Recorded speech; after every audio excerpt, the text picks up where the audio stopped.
नमस्कार दोस्तों, हर हर महादेव, ओम शिवाय नमस्तुभ्यम। गुरु जी के चरणों में कोटि कोटि नमन। कल है बहुत ही ज़्यादा खास और विशेष दिन। कल है शुक्रवार और साथ में शुक्ल पक्ष का शुक्रवार, और कल है गुप्त नवरात्रि की दशमी तिथि। इसलिए गुप्त नवरात्रि जो होते हैं उसमें माँ की 10 विद्याओं की पूजा अर्चना की जाती है।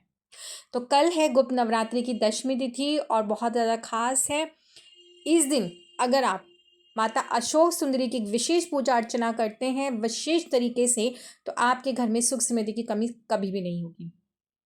देखिए, आप सभी जानते हैं शुक्रवार का दिन किसको समर्पित होता है? माँ लक्ष्मी को। और साथ में ही ग्रहों के जो भौतिक सुख देने वाले ग्रह हैं वो है शुक्र। शुक्र ग्रह को समर्पित होता है शुक्रवार का दिन। और साथ में ही गुप्त नवरात्रि की दशमी तिथि है, तो इस दिन यह दिन किसको समर्पित हो जाएगा? माता अशोक सुंदरी को।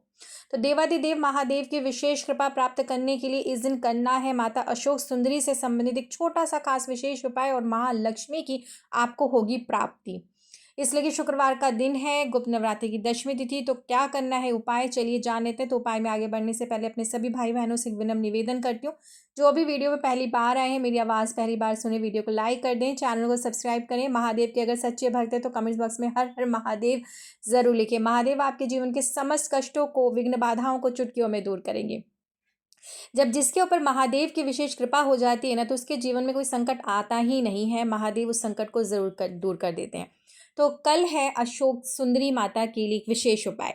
देखिए, शुक्रवार का दिन है तो आप सभी जानते हैं इस दिन इत्र का प्रयोग बहुत ज़्यादा किया जाता है। गुलाब का इत्र इस्तेमाल करते हैं तो आपका शुक्र ग्रह मजबूत होता है, माता लक्ष्मी की विशेष कृपा आपको प्राप्त होती है। तो कल के दिन हम करेंगे गुलाब के पत्ते, वो भी 7 गुलाब के पत्ते लेंगे और उससे एक छोटा सा उपाय। तो सबसे पहले आपको इसके लिए गुलाब का फूल लेना होगा। गुलाब का फूल ले लीजिए और उसकी पंखुड़ियाँ आपको निकाल लेनी है। अब आपका जो विशेष उपाय है उसमें आपको दूसरी चीज़ लेनी है पीला चंदन। पीला चंदन अष्टगंध तिलक वाला आप ले लीजिए। साथ में आपको चाहिए गुलाब का इत्र या तो फिर आपको चाहिए गुलाब जल। ये सभी के पास होगा तो आप अपने घर से ही ले लीजिए। पूजा के लिए अगर रखा है तो उसमें से ले लीजिए, नहीं तो आप नया भी ला सकते हैं। अपने घर में आप गुलाब जल या गुलाब इत्र ज़रूर रखा करें। और शुक्रवार के दिन अगर माँ लक्ष्मी को आप अर्पण करते हैं ना गुलाब जल या गुलाब का इत्र, तो आपके घर में सुख समृद्धि हमेशा बनी रहती है, कभी भी धन की कमी नहीं होती है। तो ये तीनों चीज़ें लेनी है आपने, और 1 लोटा जल, शुद्ध जल आप अपने रसोई घर से ले लें। और उसमें भी थोड़ा सा इत्र ज़रूर डाल दें, इसलिए कि शुक्रवार के दिन महादेव पर इत्र से युक्त जल से अगर अभिषेक करते हैं तो इससे आपको भौतिक सुख की प्राप्ति होती है। तो आपने जल लेना है, चंदन लेना है, साथ में आपको पीला चंदन लेना है, यहाँ पे ध्यान रखिएगा। और आपको गुलाब जल या तो फिर इत्र लेना है, और साथ में गुलाब की पत्तियाँ लेनी है 7 गिन के। अब आपने चले जाना है शिव मंदिर और वहाँ जाकर शिवालय में बैठें और महादेव से पहले प्रार्थना करें आपके जीवन में जो भी समस्या चली वो दूर हो जाए।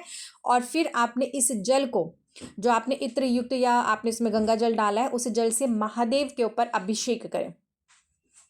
अपनी मनोकामना बोलते हुए महादेव के ऊपर अभिषेक करें। और फिर आपने करना कि जो आपने लाल चंदन लिया है वो आप सभी जानते हैं कि माता अशोक सुंदरी का स्थान शिवलिंग पर कहाँ होता है। तो अपनी मनोकामना आपने बोलते रहना है और अच्छे से माता अशोक सुंदरी के स्थान पर आपने इस चंदन का लेपन करना है।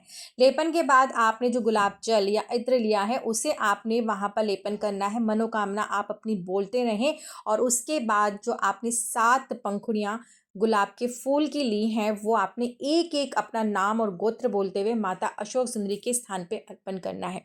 देखिए, महादेव की सबसे छोटी पुत्री है माता अशोक सुंदरी, तो पिता अपने पुत्री की बात तो ज़रूर ही मानेंगे। और जब आप उनसे निवेदन करेंगे ना माता अशोक सुंदरी से, तो वो आप महादेव से प्रार्थना करेंगे कि आपके जीवन में जो भी समस्या चल रही है वो दूर हो जाए।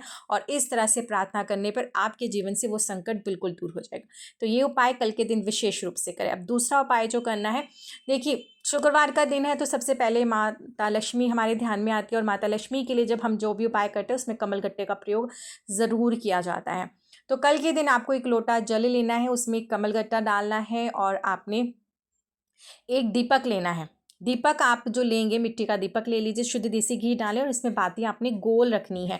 अब आपने चले जाना है शमी के पौधे के पास। देखिए, आपके घर में तो आपको कहीं जाने की आवश्यकता नहीं, आप अपने घर में ही ये उपाय कर सकते हैं। अगर आपके घर में शमी का पौधा नहीं है तब आप क्या करेंगे, उसके लिए आपने जहाँ भी मंदिर में हो या कहीं ग्राउंड में, मैदान में, तो आप वहाँ पे भी जाके ये उपाय कर सकते हैं। आपने जो 1 लोटा जल कमल गट्टे वाला लिया है वो आपने पहले शमी के पौधे में हर हर महादेव का स्मरण करते हुए आपने चढ़ा देना है। और उसके बाद जो दीपक लिया उस दीपक को प्रज्वलित कर दे, और जो कमल गट्टा है उसे अपनी मनोकामना बोलते हुए आपने शमी की जड़ के पास ही थोड़ा सा गड्ढा खोद के दबा देना। आपके घर में ही है तो आप घर में भी ये उपाय कर सकते हैं, कोई दिक्कत नहीं है।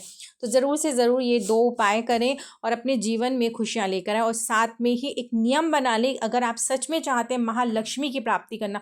आप जानते हैं कि माँ लक्ष्मी को महालक्ष्मी का नाम कैसे मिला? ये महादेव ने कृपा दृष्टि करके अपना नाम माँ लक्ष्मी को दिया, और जिससे कि वो महालक्ष्मी बनी। तो आप अगर शुक्रवार के दिन बेलपत्र के वृक्ष में जल अर्पण करते हैं और साथ में एक शुद्ध देसी घी का दीपक जलाते हैं, तो आपके घर में कभी भी धन की कमी नहीं होती है। तो ये नियम आप अपने जीवन में सदैव बना के रखें। जब भी शुक्रवार है, शुक्रवार के दिन बेलपत्र के वृक्ष के पास जाकर जल अर्पण करें और एक शुद्ध देसी घी का दीपक जलाएं। इससे आपके घर में महालक्ष्मी की स्थिर लक्ष्मी का वास होता है। आपके घर में माँ लक्ष्मी स्थिर रूप से वास करती हैं। तो इस तरह की जानकारी के लिए चैनल को अभी सब्सक्राइब करें। कमेंट्स बॉक्स में हर हर महादेव लिखना बिल्कुल मत भूलिएगा। महादेव की विशेष कृपा आप सभी के ऊपर सदैव बनी रहेगी। अब मुझे आगे दीजिए, फिर मिलते हैं कुछ गुरुजी के द्वारा बताए गए खास ज्योतिष उपाय के साथ में। इसलिए गुरुजी हमेशा कुछ ना कुछ ऐसे खास उपाय बताते हैं, तो ये उपाय ज़रूर से ज़रूर करें कल के दिन और अपने जीवन में खुशियाँ लेकर आएँ। और कमेंट्स बॉक्स में हर हर महादेव ज़रूर लिखें। आप सभी को ओम शिवाय नमस्तुभ्यम।